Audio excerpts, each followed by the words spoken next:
Croatia has been upcoming in the last couple of years. The amount of luxury yachts there is unprecedented. It's a very popular way of spending time with your loved ones.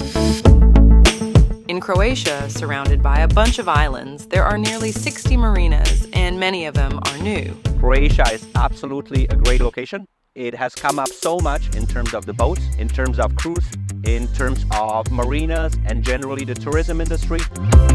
Value for money in Croatia is one of the best locations to charter in general because the vessels are very large. It's also one of our top destinations for large groups.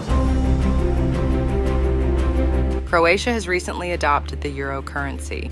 Over the past 5 years, the count of luxury yacht charters has doubled. The nature there, the Kornati Islands, islands like Brač and Hvar, or even down at Dubrovnik, there is so many options that you can visit Croatia 3 times and have a completely different charter.